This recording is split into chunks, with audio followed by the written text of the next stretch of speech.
পৃথিবীর কত মানুষ আছে তারা যেন কোনোদিন না মারা যায় এই জন্য সকল আয়োজন করে না? অথবা এমন বহুত লোক আছে যেন আমৃত্যু ক্ষমতায় থাকতে পারে এই আয়োজনও করে, কিন্তু তারপরে কি থাকতে পারছে না। প্ল্যান করেন কে? আল্লাহ সুবহানাহু ওয়া তাআলা, তার পক্ষ থেকে প্ল্যান আসে। আপনার প্ল্যানে কোনো কাজ হয় না। ইংরেজিতে বলা হয় ম্যান প্রপোজেস, গড ডিসপোজেস। মানুষ পরিকল্পনা করে আর ওই পরিকল্পনা ভঙ্গ করে দেয় কে? আল্লাহ তাআলা। মানুষ পরিকল্পনা করতে পারে কিন্তু মানুষের পরিকল্পনায় কিছু যে আসে না। তার মানে আপনি পরিকল্পনা করবেন, কিন্তু পরিকল্পনা করতে হবে ইন লাইন উইথ দি পরিকল্পনা অফ আল্লাহ। আল্লাহ তাআলার পরিকল্পনা, সৃষ্টিকর্তার পরিকল্পনা অনুসারে আপনাকে প্ল্যান বা আপনাকে পরিকল্পনা করতে হবে।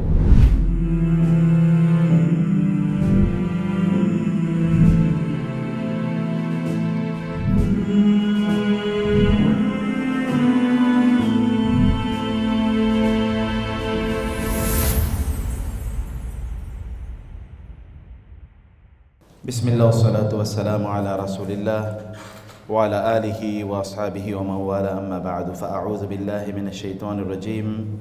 বিসমিল্লাহির রহমানির রহিম।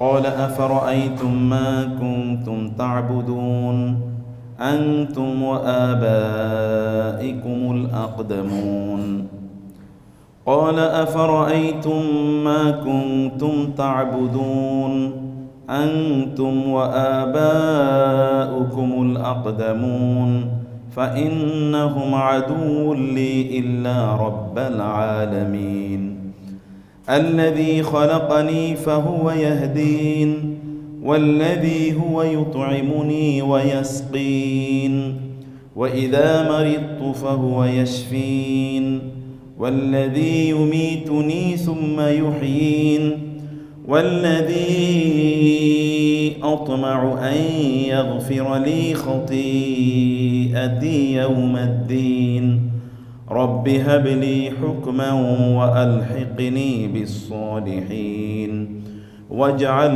لي لسان صدق في الآخرين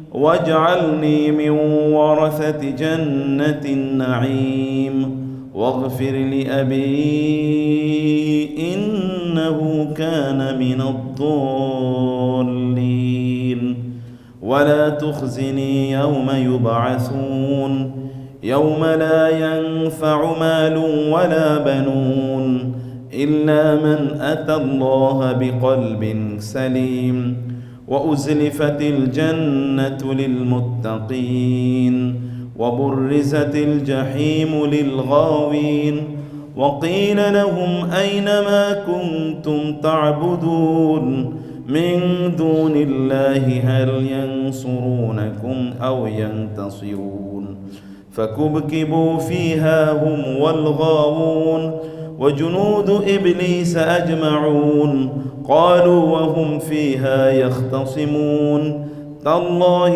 إن كنا لفي ضلال مبين إذ نسويكم برب العالمين وما أضلنا إلا المجرمون فما لنا من شافعين ولا صديق حميم فلو أن لنا كرة فنكون من المؤمنين إن في ذلك لآية وما كان أكثرهم مؤمنين মহান আল্লাহ সুবহানাহু ওয়া তাআলা শুকর আদায় করছি, তিনি আমাদেরকে আজকের এই স্বাস্থ্যকর্মীদেরকে নিয়ে আজকের এই সেশনে অংশগ্রহণের তৌফিক দান করেছেন। সবাই বলে আলহামদুলিল্লাহ। রাসূলুল্লাহ সাল্লাল্লাহু আলাইহি ওয়াসাল্লাম এর উপর দরুদ এবং সালাম বর্ষিত হোক। আল্লাহুম্মা সাল্লি ওয়া সাল্লিম আলা নাবিয়িকা মুহাম্মদ, আল্লাহুম্মা সাল্লি আলাইহি, আল্লাহুম্মা বারিক আলাইহি। কোরআনুল কারীমের সূরাতুশ শুআরা,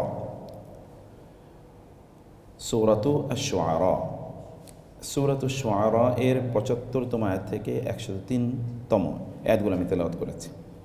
এই আয়াতগুলোর উপর ভিত্তি করে আজকের যে আলোচনাটি সেটি আমি করতে চাই। মহান আল্লাহ সুবহানাহু ওয়া তাআলা আমাদের তৌফিক বাড়িয়ে দিন।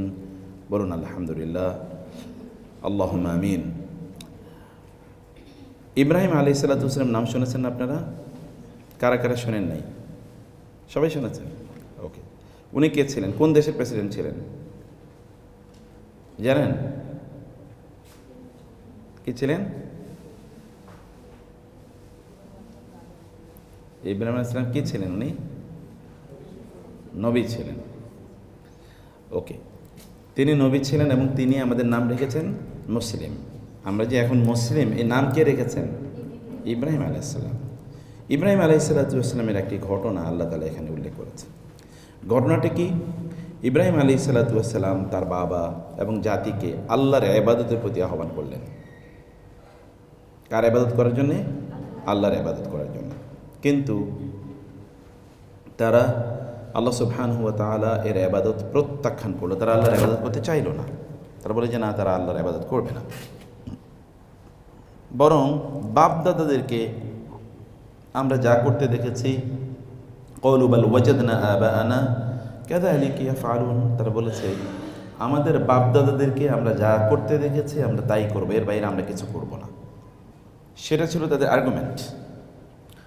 ইব্রাহিম আলাইহিস সালাম তাদেরকে কাউন্টার আর্গুমেন্ট প্রদান করলেন। আপনাদেরকে ভালো করে বুঝতে হবে জিনিসটি। তিনি বললেন, আফারাআইতুম মা কুনতুম তা'বুদুন, আচ্ছা তোমরা যেগুলোর উপাসনা করো, ইবাদত করো, সেগুলোর ব্যাপারে তোমাদের মত কি? তোমরা আনতুম ওয়া আবাউকুমুল আকদামুন, তোমরা এবং তোমাদের বাপদাদারা যেই জিনিসগুলোর তোমরা ইবাদত করছো, পূজা করছো, যেগুলোর পেছনে তোমরা ছুটছো, যেগুলোকে তোমরা তোমাদের উপাস্য বানিয়েছো, পূজনীয় বানিয়েছো, তোমাদের আকাঙ্ক্ষার বস্তু বানিয়েছো, সেগুলো কি? একবার চিন্তা করে দেখো তো, এগুলি কি তোমাদের কোনো কল্যাণ করতে পারবে? তোমাদেরকে বাঁচাতে পারবে? তোমাদেরকে জীবন দিতে পারবে? তোমাদেরকে রক্ষা করতে পারবে? কোনো কিছুই তারা করতে পারবে? এগুলো তো সবই সত্যি করতে কিয়ামতের দিন তোমাদের শত্রু হিসেবে দাঁড়াবে। এগুলো সব, বরং আমাদের বাঁচাতে পারে কেবল তিনি, যিনি রব্বুল আলামিন, যিনি জগৎসমূহের সৃষ্টিকর্তা, রব, যিনি সব কিছু বানিয়েছেন। রক্ষা করতে পারেন কেবল তিনি, আর কেউ রক্ষা করতে পারবেন না। এবং তারপর তিনি বলেন, আল্লাযী খালাকানি ফাহুয়া ইয়াহদিন, তিনি আমাকে সৃষ্টি করেছেন এবং তিনি আমাকে জ্ঞান দিয়েছেন, যে জ্ঞানের উপর ভিত্তি করে আমি কোন পথে চললে আমার কল্যাণ হবে সেটি আমি বুঝেছি। জ্ঞান দেওয়ার মালিককে, জ্ঞান কে দিয়েছেন বলেন তো? আল্লাহ দিয়েছেন। আপনারা নিজেরা মা অথবা বাবা অথবা মায়ের পেট থেকে তো আপনি বের হয়েছেন। মায়ের পেট থেকে যখন কোনো বাচ্চা জন্ম নেয়, এই বাচ্চাটি যদি বিকলাঙ্গ হয়ে জন্ম নেয়, অটিস্টিক হয়ে জন্ম নেয়, তার যদি ব্রেন ডেভেলপই করে না, আন্ডার ডেভেলপ ব্রেন নিয়ে যদি জন্মগ্রহণ করে, তাহলে একে রক্ষা করবে কে? বাঁচাবে কে? একে ব্রেন দেবে কে বলেন তো? আল্লাহ সুবহানাহু ওয়া তাআলা ছাড়া কেউ তাকে রক্ষা করতে পারবে? পারবে না। আমরা এখন দেখি গোটা পৃথিবীতে অটিস্টিক চিলড্রেনদের সংখ্যা বেড়ে যাচ্ছে, এবং অটিস্টিক কোনো বাচ্চা যদি কোনো পরিবারে থাকে, তাহলে ওই পরিবারের জীবনটা কেমন হয়ে যায়? ভয়াবহ একটা জীবনযাপন করতে হয়। তো তাইলে সৃষ্টি করেন কে? আল্লাহ। এবং সুন্দর করে সৃষ্টি কে করেন? আল্লাহ করেন। মায়ের গর্ভে যখন সন্তান বড় হয়, তখন ওইখানে খাবার দেয় কে? ওখানে অক্সিজেন দেয় কে? অক্সিজেন ঢুকে কোন দিক দিয়ে? ওখানে ঢোকার জায়গা নেই। মায়ের যে মানে যেখানে গর্ভে যেখানে সন্তান থাকে, এখানে তো অনেকগুলো লেয়ার থাকে। এই লেয়ারের মধ্যে তো বাতাস ঢোকার কোনো জায়গা নেই। তাহলে ওইখানে ঢুকলো কি দিয়ে? অক্সিজেন ঢুকলো কোন জায়গা দিয়ে? খাবার ঢুকলো কোন জায়গা দিয়ে? বেড়ে উঠলো, ওখানে তো প্রাণ, তো তার তো জীবন আছে, ওইখানে নড়াচড়া করে না। তো কীভাবে সেখানে বড় হয়ে উঠলো? এই শরীরের অঙ্গ প্রত্যঙ্গগুলো কেমনে বড় হয়? ওইখানে ডাক্তারি করে কে? চিকিৎসা করে কে? ওখানে চোখ কীভাবে ডেভেলপ করলো? কান কীভাবে ডেভেলপ করলো? মুখ কীভাবে ডেভেলপ করলো? হাত কীভাবে ডেভেলপ করলো? পা, পেট, পিঠ, অথবা ধরেন শরীরের আরও যেগুলো দিয়ে রক্ত প্রবাহিত হয়, ভেসেল অথবা ভেইন, এই ভেইনগুলো কে তৈরি করলো? হার্টকে কে তৈরি, কিডনিকে কে তৈরি করলো? এই যে তৈরি করলো, এগুলো কি পৃথিবীর কোনো মেকানিজম কাজ করে এখানে? না। সৃষ্টি করেছেন যিনি, ইবাদত হবে কার? তার। সৃষ্টি করেছেন যিনি, আনুগত্য হবে কার? তার। সৃষ্টি করেছেন যিনি, পথ দেখাবেন কে? তিনি পথ দেখাবেন, অন্য কেউ পথ দেখাবেন, কারণ তিনি সৃষ্টি করেছেন, তিনি জানেন কোন পথে চলবে। আপনি যখন বাজার থেকে কোনো ইলেকট্রনিক ডিভাইস কিনে নিয়ে আসেন, তখন যিনি ডিভাইস বানিয়েছেন তিনি আপনাকে বলেন এইভাবে ডিভাইসটা ব্যবহার করা লাগবে, এর উল্টা পথে ব্যবহার করলে, যেমন বাসায় আপনার ওভেন কিনে নিয়ে আসেন, তো ওভেন ওইখানে যেভাবে দিক নির্দেশনা দেয়া আছে, এভাবে যদি আপনি ওভেন না চালান, তাহলে কি এটা চলবে? এটা হয় চলবে না, অথবা এটা নষ্ট হয়ে যাবে। ফলে যিনি সৃষ্টি করেছেন বা যিনি বানিয়েছেন, তিনি আমাদেরকে ডাইরেক্টিভ দেবেন যে এইভাবে এটাকে পরিচালনা করা লাগে। ইব্রাহিম আলাইহিস সালাম তাদেরকে যুক্তি দিচ্ছেন, এবং ইব্রাহিম বলছেন আলাইহিস সালাম, ওয়াল্লাযী হুয়া ইউতঈমুনি ওয়া ইয়াসকিন, আমাকে খাওয়ায় কে? আল্লাহ। পানি দেয় কে? আল্লাহ। খাদ্য দেয় কে বলেন তো? জমিনে ফসল কেন উৎপাদন হয়? এটা আমাদের কোনো মেকানিজম আছে? এই মাটি কি আমরা বানিয়েছি? আকাশ থেকে বৃষ্টি কি আমরা বর্ষণ করেছি? আমরা কি এক ফোঁটা বৃষ্টি বা পানি বানানোর যোগ্যতা রাখি? পৃথিবীর সব সায়েন্টিস্টরা মিলে এক ফোঁটা পানি বানাতো দেখি, এটা সম্ভব না। এই সমুদ্রে জমিনের নিচে অথবা নদী নালায় পানি কে বানিয়ে দিয়েছে আমাদের জন্য? আল্লাহ সুবহানাহু ওয়া তাআলা বানিয়ে দিয়েছেন। আকাশে সূর্য, এটা কার তৈরি? আল্লাহর। সূর্য না থাকলে কি ফসল হতো না। মাটি, একই মাটিতে আপনি কোথাও আম গাছ লাগান, এইখানে আবার জাম গাছও লাগান, একই মাটি, আমের স্বাদ একরকম, জামের স্বাদ আর একরকম। এখানে বিভিন্ন ধরনের ফসল হয়, এখানে ধান হয়, আবার এখানে গম হয়, আবার এখানে ভুট্টা হয়, এখানে বিভিন্ন ধরনের সবজি চাষ হয়। একই পানিতে বিভিন্ন ধরনের মাছ এখানে উৎপাদিত হয়। এটা কেমনে হয়? পৃথিবীর একজন মানুষের চেহারা আরেকজন মানুষের চেহারার সাথে মিল আছে? একজন মানুষের কণ্ঠের সাথে আরেকজনের মিল আছে? নাই। তো এত কোটি কোটি কণ্ঠ কে বানালো? রোবট যদি বানায়, মানুষ তো রোবট বানায়, একটা রোবট যদি 2-3টা রোবট বানায় তাহলে দেখবেন সবগুলো প্রায় একরকম দেখা যায়। আপনি মোবাইল, একই রকম মোবাইল যদি রাখা হয় এখানে একই টাইপের, তাহলে আপনার কার কোনটা এটা আপনি চিনতে পারবেন না যতক্ষণ ওইখানে কোনো চিহ্ন না থাকে। এটা একটু ড্যামেজ, ওটা একটু ভাঙ্গা, ওইখানে একটু বাঁকা, ওইখানে একটু কি চিহ্ন আছে, এইরকম কিছু দিয়ে আপনাকে চিনতে হবে। আদারওয়াইজ অথবা ভিতরে গিয়ে আপনাকে দেখতে হবে এখানে কার কার নাম সেভ করা আছে, আদারওয়াইজ আপনি চিনতে পারবেন না। তাহলে এই যে এত 800 কোটি লোকের উপর এক একজনের চেহারা এক এক রকম, এক একজনের টেস্ট এক এক রকম, একই বাবা মায়ের সন্তান কিন্তু এক একজনের রুচি কি এক এক রকম, এক একজনের স্বাদ এক এক রকম, এক একজনের চিন্তা চেতনা এক এক রকম। সবাই একরকম চিন্তা করে না, সবাই একরকম ভাবে না। এই যে ভিন্নতা, ডাইভার্সিটি, এই ডাইভার্সিটি কে তৈরি করেছেন? আল্লাহ। অতএব তিনি আমাদেরকে খাদ্য দেন, পানীয় দেন কে? তিনি। আমাদের খাওয়ার তিনি দেন কেবল না। আচ্ছা, খাবারটা আমাদের পেটে গিয়ে যে হজম হয়, এই হজম যদি না হতো তাহলে কি হতে পারে? আপনি একবার খেতেন আর জীবনে কোনোদিন খেতে পারতেন নাকি? হজম হচ্ছে না, দ্বিতীয়বার খাবেন কীভাবে? আপনার তো ওটা হজম হচ্ছে না, পাথরের মতো ওইটা পেটের মধ্যে গিয়ে আটকে আছে। তাহলে এই হজম করার সিস্টেম কে ডেভেলপ করে দিল? কে ডেভেলপ করে দিল? আপনারা চিন্তা করেছেন কখনো? চিন্তা করতে হবে, এটা আমি চিন্তা করার জন্য বলছি আপনাদেরকে। শুধু মাথার উপর দিয়ে সব নেবেন না, মাথার ভিতরে ঢোকাবেন সব কথা। এটা কে আমাকে এই মেকানিজম তৈরি করে দিল? এই মেকানিজম তো আমি নিজে বানাই নাই।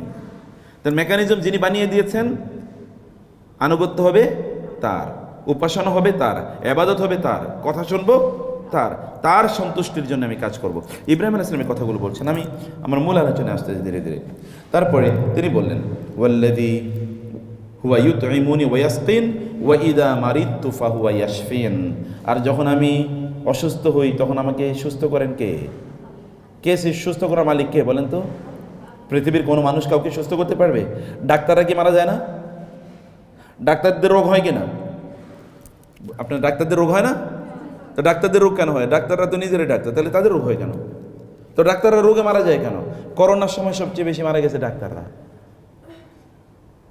অথচ তারা তো মানুষকে চিকিৎসা দেয়।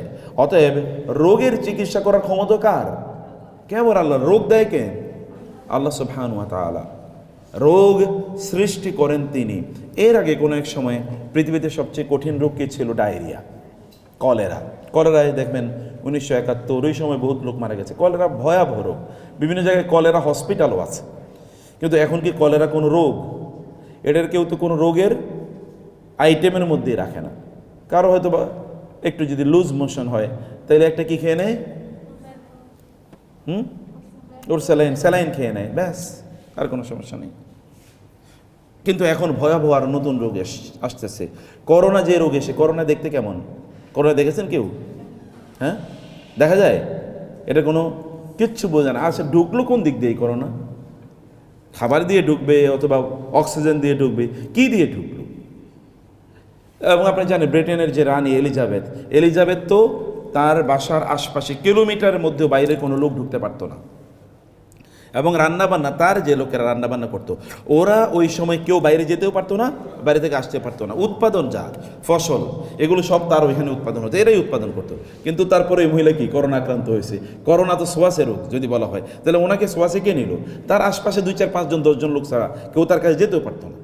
তাহলে কোন দিক দিয়ে ঢুকেছে? বাজার থেকে জামা কাপড়ও কিনে নেই, যেগুলো কিনে ওটার মধ্যে ঢুকেছে, কিচ্ছু না। খাবার বাইরে থেকে আনে নেই, কোনো কিছু বাইরে থেকে কিনে নেই, ওই অতটুকুর মধ্যেই ছিল। তারপরও করোনা হয়েছে তার। তাইলে বোঝা যাচ্ছে রোগ দেওয়ার মালিককে আল্লাহ, রোগ থেকে মুক্তি করার মালিককে আল্লাহ, তিনি কেবলমাত্র রোগমুক্ত করতে পারেন। ইব্রাহিম আলাইহিস সালাম এই কথা বলছেন তার জাতিকে, ওয়াইদা মারিতু ফাহুয়া ইয়াশফিন ওয়াল্লাযী ইউমিতুনি সুম্মা ইউহয়িন। আমি যদি মারা যাই তাইলে মৃত্যু আমাদেরকে দেবেন কে বলেন তো? মৃত্যু কে দেয়? আচ্ছা, আপনি কতদিন বেঁচে থাকবেন কে বলতে পারেন? কেন? এত জ্ঞানী মানুষ, এত বুদ্ধিমান মানুষ, কেন তো বলতে পারবেন না যে আপনি কতদিন বেঁচে থাকবেন? তাইলে আমরা কতদিন বাঁচব, কবে মারা যাব, এটা কে নির্ধারণ করে? আল্লাহ সুবহানাহু ওয়া তাআলা। পৃথিবীর কত মানুষ আছে তারা যেন কোনোদিন না মারা যায় এই জন্য সকল আয়োজন করে না? অথবা এমন বহুত লোক আছে যেন আমৃত্যু ক্ষমতায় থাকতে পারে এই আয়োজনও করে, কিন্তু তারপরে কি থাকতে পারছে না। প্ল্যান করেন কে? আল্লাহ সুবহানাহু ওয়া তাআলা, তার পক্ষ থেকে প্ল্যান আসে। আপনার প্ল্যানে কোনো কাজ হয় না। ইংরেজিতে বলা হয় ম্যান প্রপোজেস, গড ডিসপোজেস। মানুষ পরিকল্পনা করে আর ওই পরিকল্পনা ভঙ্গ করে দেয় কে? আল্লাহ তাআলা। মানুষ পরিকল্পনা করতে পারে কিন্তু মানুষের পরিকল্পনায় কিছু যে আসে না। তার মানে আপনি পরিকল্পনা করবেন, কিন্তু পরিকল্পনা করতে হবে ইন লাইন উইথ দি পরিকল্পনা অফ আল্লাহ। আল্লাহ তাআলার পরিকল্পনা, সৃষ্টিকর্তার পরিকল্পনা অনুসারে আপনাকে প্ল্যান বা আপনাকে পরিকল্পনা করতে হবে। আল্লাহ সুবহানাহু ওয়া তাআলা ইব্রাহিম আলাইহিস সালামের কথা বলছেন যে ইব্রাহিম আলাইহিস সালাম বললেন ওয়াল্লাযী ইউমিতুনি সুম্মা ইউহয়িন, তিনি আমাকে মৃত্যু দেন আবার তিনি আমাকে পুনর্জীবিত করবেন। আচ্ছা, আপনারা যে আবার পুনর্জীবিত হবেন এটাতে আপনার বিশ্বাস আছে? আপনাদের সত্যি আছে? আচ্ছা, পুনর্জীবিত হলে কি হবে বলেন তো? আপনাদেরকে আবার জীবিত করা হবে। সেদিন কি করা হবে? আপনাদেরকে বলবে যে এবার ঠিক আছে, আবার নিজের মতো করে জীবনযাপন করো, আবার চলো, এরপরে আবার তোমাদেরকে মৃত্যু দেবো, আবার তোমাদেরকে জীবন দেবো, এরকম ব্যাপারটা। এর মৃত্যুর পরে কি হবে বলেন তো? হ্যাঁ, হিসাব নিকাশ হবে কিসের? হ্যাঁ, সত্যি বিশ্বাস করেন? বুকে হাত রেখে বলতে পারেন বিশ্বাস করেন? আচ্ছা, যদি বিশ্বাস করেন তাহলে কাজটা কি হবে? আপনি জানেন যে আজকে এই ট্রেনিংয়ে জয়েন করার পর বিকালে আপনার কাছ থেকে হিসাব নেওয়া হবে, সিসি ক্যামেরা দিয়ে সব রেকর্ড করা হয়েছে, আপনি কোন দিকে তাকাইছেন, কি করেছেন। তখন আপনি কি করবেন? কতক্ষণ এরকম করবেন? কারণ এটা জানেন এটা নেগেটিভ মার্কিং, এটা নেগেটিভ। আপনার স্যালারি কমে যাবে, ইনসেন্টিভ কমে যাবে, প্রমোশন হবে না। তখন আপনি কি এরকম করবেন? কষ্ট হইল তারপরে চোখ তাকিয়ে থাকবেন যেন চোখ কোনোভাবে বন্ধ না হয়। এটা আপনি চেষ্টা করবেন, সজাগ থাকার চেষ্টা করবেন, অনেক নোট নেবেন। কারণ বলা হবে যিনি আজকে ট্রেনিংয়ে সবচেয়ে ভালো শিক্ষা নিতে পারেন লেখা, আমরা দেখবো কে কত ভালো লিখেছেন, তাকে এখানকার ম্যানেজার বানিয়ে দেওয়া হবে, তার বেতন 20,000 টাকা বাড়িয়ে দেওয়া হবে। কি করবেন তখন? সব লিখবেন, সব, কোনো কিছু না। এমনকি কোথায় হাই তুলছে, তিনি সেখানে হাই তুলেছিলেন, এটাও লিখবেন। মানে ইউ উইল রাইট এভরিথিং। কারণ কি? কারণ হচ্ছে আপনার পুরস্কার ব্যাপার আছে, আবার এটা কি তিরস্কার অর্থাৎ ডিমোশনের ব্যাপারও আছে। তাহলে you will write everything, you will be very much conscious. যদি তাই হয় তাহলে মৃত্যুর পরে জীবনটার জন্য আমাদের কেমন থাকা দরকার বলেন? কেমন সজাগ থাকা দরকার? ফেরেশতা কি কোনো কিছু বাদ দিতেছে? এই সিসিটিভিতে অনেক কিছু মিস হতে পারে, কিন্তু ফেরেশতার লেখা কি কোনো কিছু মিস হবে? Nothing will be omitted. মা লি হাযাল কিতাবি লা ইউগাদিরু সগীরাতাও ওয়ালা কাবীরাতান ইল্লা আহসাহা ওয়া ওয়াজাদু মা আমিলু হাদিরা ওয়ালা ইয়াজলিমু রাব্বুকা আহাদা। আল্লাহ তাআলা বলছেন সেই দিন যখন আমলনামা তার সামনে উপস্থাপন করা হবে তখন সে তো তার চোখ বড় হয়ে যাবে। এখানে দেখি সব লেখা আছে, আমি ছোটো বোঝ যা করেছি। আপনি মনে করবেন যে আপনার এগুলো, আপনার কি মনে, আপনি অস্বীকার করতে পারেন আমি এগুলো করি নাই, আমি এগুলো করি নাই। নো, এখন তো আপনার মেমোরিটা এরকম যে আপনি ভুলে যান। এখন মেমোরিটা আল্লাহ এমন বানিয়ে দিয়েছেন কি আপনি অনেক কিছু ভুলে যান। আমাদেরকে সব কথা মনে থাকে, আর সব মনে থাকলে আমরা চলতে পারতাম, তো পাগল হয়ে রাস্তায় ঘুরতাম। দেখবেন পাগল ছোটোবেলার গল্প বলে, আমরা ছোটোবেলার গল্প বলি না, ভুলে গেছি। আমরা ভুলে যাওয়া আল্লাহর নেয়ামত। যদি আমরা ভুলে না যেতাম, যেমন আপনারা দেখবেন কম্পিউটারের হার্ড ডিস্ক মাঝে মাঝে কী করা লাগে, পরিষ্কার করা লাগে না? যেমন বিন তো বুঝেন আপনারা, ডাস্টবিন মাঝে মাঝে কী করা লাগে, পরিষ্কার করা লাগে। কেন পরিষ্কার করা লাগে? কারণ এখানে আবার নতুন করে ময়লা রাখতে হবে, নাহলে তো আপনি এখানে আর নতুন করে ময়লা রাখতে পারবেন না। আমাদের ব্রেনও ডাস্টবিন আছে, ব্রেনও কি আছে? ডাস্টবিন আছে। ওই ডাস্টবিনে আমাদের অপ্রয়োজনীয় ইনফরমেশনগুলো সব গিয়ে ওইখানে জমা হয় এবং ওইটা মাঝে মাঝে ডিলিট হয়ে যায়। তাতে আমরা বাইচা আছি। আর না হয় সব যদি মনে থাকতো, সকাল থেকে শুরু করে ছোটবেলা বাবা কী করছিল, মা কী করছিল, কেউ আপনাকে একটু গালি দিয়েছিল, কেউ আপনাকে বকা দিয়েছিল, কেউ আপনাকে থাপ্পড় দিয়েছিল, কেউ আপনার সাথে খারাপ কথা বলেছিল, এইগুলো যদি সব মনে থাকতো তাহলে তো আপনি পাগল হয়ে রাস্তায় ঘুরতেন। তাহলে মেনে আল্লাহ সুবহানাহু ওয়া তাআলা ডিলিটস অনেক জিনিস করে দেন। এটা পৃথিবীতে ব্রেনের মেকানিজম এরকম, কিন্তু আখেরাতে এই ব্রেনটা অন্যরকম হয়ে যাবে। আখেরাতে সব আপনার সামনে ঘুরতেছে, আপনার ছোট্ট ছোট্ট কখন কাকে একটু বাঁকা চোখে তাকাইছিলেন, কখন একটু কার দিকে একটু মানে কে বলে একটু চোখ দিয়ে একটু চোখ ঘোরানি যেটাকে বলা হয় এরকম করেছেন, কাউকে একটু কটু কথা আপনি এমনভাবে কথা বলেছেন একটু স্ল্যাশ রেখে, আপনার অন্তরে আপনি একটু টিটকারি মারছেন কিন্তু ওই লোক বুঝতে পারে নাই, কিন্তু আপনার অন্তরে আছে যে আপনি ওর মাধ্যমে কি একটু তাকে একটু কি করেছেন, একটু উপহাস করেছেন, ঠাট্টা করেছেন।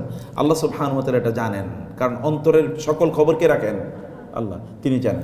ওইটাও আপনি সেই দিন উপস্থিত পাবেন। তখন আপনি বলেন ওয়ালা সর্বনাশ মালি হাদার কিতাব, এই বইতে দেখি, এই আমল নামায় দেখি সব লেখা আছে ছোট বড়। তখন পাগলের মতো লোকের আচরণ করবে, কারণ সে দেখবে বাঁচার কোনো উপায় নাই। অতএব যদি আপনার এটা বিশ্বাস থাকে, তাইলে কি কোনো মানুষ কোনোদিন কোনো খারাপ কাজ করতে পারে? অসম্ভব। তার মানে বিশ্বাস নাই। মুখের দাবি আর অন্তরের লালন একরকম জিনিস নয়। মুখে দাবি করলে হয় না। মুখে তো বহুত মানুষ বহুত কিছু দাবি করে, কিন্তু কাজে বা বাস্তবে আমরা তার প্রতিফলন একেবারে দেখতে পাই না। অথবা আপনি মুখে এটাকে লালন করলে হবে না, এটাকে অন্তরে ধারণ করতে হবে যে আল্লাহ তাআলার কাছে আমার এই জীবনের সকল কাজের জন্য হিসাব দিতে হবে। সব কাজ আপনার 24 ঘন্টার কাজের জন্য হিসাব দিতে হবে। আপনি মনে করেন না যে কিছু অংশ আল্লাহ ভুলে যান। ওমা কানা রব্বুকা নাসিয়া, আল্লাহ তাআলা ভুলে যান না। আচ্ছা, আমি একসাথে কয়জনের দিকে তাকাই থাকতে পারবো বলেন তো? আমি একজন, দুজনের দিকে একসাথে তাকাই দিতে পারবো? তাকাইতে পারবো না তো। আপনি কি দুজনের দিকে একসাথে তাকাইতে পারবেন? আমার দিকে আর এ ভাইয়ের দিকে তাকান তো দেখি, একসাথে সম্ভব? আচ্ছা, আল্লাহ একসাথে কয়জনের দিকে তাকান? একবার চিন্তা করে দেখছেন কাহিনীটা? আপনি একা একজনের দিকে তাকাতে পারেন, কেবল দুইজনের দিকে তাকাতে পারেন না। আর পৃথিবীতে মানুষ 800 কোটি, ফেরেশতা কত তার কোনো হিসাব আছে? জিন কত তার কোনো হিসাব আছে? অন্য প্রাণী কত তার কোনো হিসাব আছে? আচ্ছা, কীট পতঙ্গ যেগুলো মাটিতে থাকে, ছোট্ট ছোট্ট কীট, একেবারে দূরবীন দিয়ে দেখা লাগে, এগুলোকে কি আল্লাহ দেখেন না? একই সাথে দেখেন কিনা? একই সাথে দেখেন, একই সাথে। এইরকম না যে এটাকে এখন দেখছেন ওইদিকে চোখ ফিরিয়ে ফেলছেন, এরকম না। ওয়ালা ইউহিতুনা বিশাইইন ইউদরিকুহুল আবসার ওয়ালা তুদরিকুহুল আবসার। আল্লাহ তাআলা সব কিছু দেখেন একসাথে, এবং সব কিছু তিনি একসাথে শোনেন। আপনারা এখানে 5 জন কথা বলতেছেন, আমি কয়জন কথা শুনবো? একসাথে 5 জন কথা বলতেছেন, কয়জন কথা শুনবো? একজন ভালো করে শুনতে পারবো না। অথবা ওই জায়গায় একজন, ওই জায়গায় একজন, ওই জায়গায় একজন, তাহলে কয়জনের কথা শুনবো? আমি একজন। কিন্তু আল্লাহ কয়জনের কথা শোনেন? আচ্ছা, আমি এখানে লেকচার দিচ্ছি, আপনার কথা শুনতেছেন, আমার কথাই কেবল আল্লাহ তাআলা শুনতেছেন, কিন্তু ওইখানে আরেকজন যে কথা বলতে তার কথা তিনি শোনেন না। ব্যাপারটা কি এরকম? আচ্ছা, ঠিক আছে, আল্লাহ কেবল মুখের কথা শোনেন, কিন্তু অন্তরের, আপনার অন্তরে কি আছে এটা আমি জানি, কিন্তু আল্লাহ এটা জানেন কিনা? জানেন। অতএব সব কিছুর বিচার হবে, সব কিছুর, কোনো জিনিসের বিচার হবে না এরকম নাই। বিচার হতেই হবে, এটাই ডিমান্ড। আপনিও বলবেন বিচার চাই, বিচার চাই। কারণ কি? কারণ আপনার প্রতি কেউ একজন জুলুম করছে, আপনি পৃথিবীতে তার বিচার পান নাই, তাহলে আখিরাতে তার বিচার লাগবে না? লাগবে তো। আল্লাহ সুবহানাহু ওয়া তাআলা তো কাইমান বিল কিসত, যিনি বিচার করবেনই। অতএব আপনি যা করছেন তার জন্যে আল্লাহর কাছে জবাবদিহি করতেই হবে, সব কিছুর জন্যে। এবং এই কারণে তিনি জীবন, এরপরে আবার মৃত্যুর পরে আবার আমাদেরকে জীবন দেবেন। জীবন দেবেন কারণ কি? কারণ হচ্ছে আমাদের সকল কাজের তিনি হিসাব নেবেন। মনে রাখবেন, দুনিয়ার জীবন আর আখিরাতের জীবনের তুলনা। আচ্ছা, দুনিয়ার জীবনে আপনি ধরেন 10 বছর খুব কষ্ট করেছেন, উদ্দেশ্য কি? পরের সময়গুলো যেন একটু ভালো থাকতে পারেন, এরকম না? এখন একটু কষ্ট করি যেন একটু যখন আর একটু সামনে বয়স যখন হবে তখন যেন একটু সুখে থাকতে পারি। আপনারাও দেখবেন আপনাদের বাচ্চাদেরকে, হয়তো বা যাদের বিয়ে হয়েছে তাদেরকে এখন কষ্ট করে লালন পালন করেন, ওরা যদি বড় হয় তাহলে যদি আমার একটু কষ্ট কমে। তাহলে মানুষ কাজ করে কিসের জন্যে? ভবিষ্যতের জন্য, নাকি? মানুষ ভবিষ্যতের জন্য কাজ করে না? আপনারাও চাকরি বাকরি করে কিছু টাকা পয়সা জমান ভবিষ্যতে যেন ভালো থাকতে পারেন। তো আপনার মূল ভবিষ্যতের খবর কি? এই ভবিষ্যৎ কি এখানেই শেষ? আরো বড় ভবিষ্যৎ আছে না? আরো বড় ভবিষ্যৎ আছে কিনা? সেই ভবিষ্যৎ কোথায়? পরকালে, আখিরাতে, মৃত্যুর পর। ওই ভবিষ্যতের খবর কি? ওই ভবিষ্যৎ নিয়ে আপনি কি প্ল্যান করছেন? ওইটা নিয়ে আপনার পরিকল্পনা কি? ওইটা নিয়ে আপনার সিদ্ধান্ত কি? সেই দিন যদি আপনি ভালো না থাকেন, আজকে আপনি কষ্ট করে থাকলেও আগামীকাল একটু সুখে থাকার সুযোগ আছে বা চিন্তা আছে, আচ্ছা ঠিক আছে পরের দিন একটু ভালো থাকবো নি, কিন্তু মরে যাওয়ার পর নতুন করে কি আর ভালো থাকার কোনো সুযোগ তৈরি হবে? কোনো সুযোগ তৈরি? আপনি কি বিশ্বাস করতেছেন আমার কথাগুলো? মরে যাওয়ার পর আপনি কি আর আমল করার কোনো সুযোগ আছে? নাই, কোনো সুযোগ নাই। সেদিন আপনি হাউতাস করলে কেউ শুনবেও না, আপনি চিৎকার করছেন বাঁচাও বাঁচাও, কে শুনবে? কে শুনবে? আপনার সাহায্যে কে আসবে? এই পৃথিবীতে কেউ একজন আসতে পারে। সেদিন আপনি বলবেন আল্লাহ আমাকে আবার দুনিয়ায় পাঠাও, আমি এবার ভালো কাজ করব, আমি এবার সকল অসুস্থ মানুষদের চিকিৎসা করব, আমি এবার যারা আমার কাছে আসতেছে একটু সাহায্য করার জন্য আমি সত্যিকার অর্থে তাদেরকে সার্ভিস দেবো। আমি বলবো না যে 5টা বাজে গেছে আপনার সাথে আমি কথা বলবো না, যান, আমি এটা বলবো না। আমি বরং বলবো আমি সারা রাত তোমার ইবাদত, তোমার সাপোর্ট করবো, তোমাকে সেবা করব, এগুলো আমি বলবো। কিন্তু কোনো কাজে লাগবে বলেন? নো ওয়ে, কোনো কাজে লাগবে না। বরং যা করতে হয় এখনই করে যেতে হবে।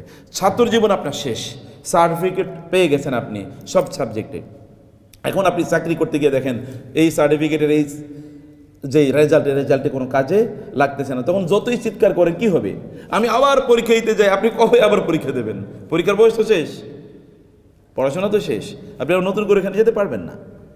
লাইফ ইজ গিভেন ওয়ান্স, জীবন কেবল একবারই দেয়া হয়, জীবন দুইবার দেয়া হয় না, জীবন দুইবার না। এরপরের জীবন আপনি বছর বেঁচে থাকবেন ধরেন 20, 30, 40, 50, 60, 70, 80, 90, 100 নাহলে 120 বছর, তারপরে কি? এরপরে কত বছর আপনি আখেরাতে থাকবেন? কত বছর হিসাব আছে? আখেরাতে কত বছর থাকবেন বলেন তো? 100 বছর, 1000, 1 লক্ষ, 1 কোটি, 1 বিলিয়ন, 1 ট্রিলিয়ন? কোনো হিসাব আছে? হিসাব নাই, কোন হিসাব নেই, অনাদি অনন্ত, শেষ নাই, শেষহীন। এরকম একটা সময়ের জন্য তাইলে প্রস্তুতি, যদি দুনিয়ার ভবিষ্যতের জন্য আপনার প্রস্তুতি লাগে, তাহলে আখেরাতের ভবিষ্যতের জন্য প্রস্তুতি লাগবে না? লাগবে কি না? লাগবে। এই লাগাটাই মূলত আপনার প্রায়োরিটি বা আপনার কাজের লক্ষ্য এবং উদ্দেশ্য হওয়া দরকার। ইব্রাহিম আলাইহিস সালাতু ওয়াস সালাম তিনি আল্লাহর কাছে বললেন, ওয়াল্লাযী আতমাউ আন ইয়াগফিরা লি খাতিয়াতি ইয়াউমিদ্দিন রব্বি হাবলি হুকমা ওয়া আলহিকনি বিস সালিহিন।